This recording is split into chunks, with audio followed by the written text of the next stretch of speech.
Welcome to This Week in Sports, and let's get right into it with the NBA. This week in the NBA, the Bucks continue to surprise me, with Giannis hitting this nasty midi to win the game against the struggling Pacers, who, along with the Nets and Wizards, continue to be absolutely terrible, although it's mostly due to injuries in the Pacers case. Then we move on to the Clippers, who honestly continue to disappoint, losing a home game to the Trae Youngless Hawks, with Harden putting up 23 shots for 35 points. That is a crazy stat if I've ever heard one. And then the Pistons continue to lead the Eastern Conference, with Cade putting up a triple-double against the Wizards.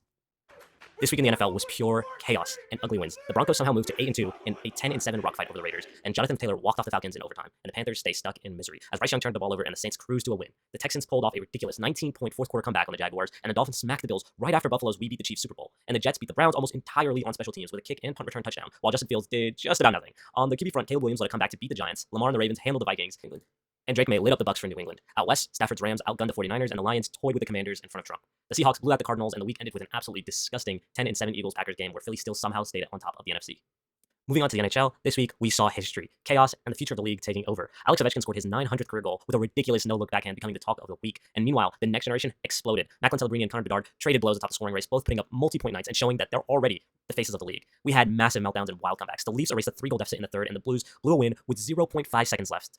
Teams like the Ducks and Sharks have suddenly turned into wagons with big win streaks, and goalies were all over the place this week, from Vasilevsky's legacy performance to multiple shutouts to hilariously bad puck handling mistakes.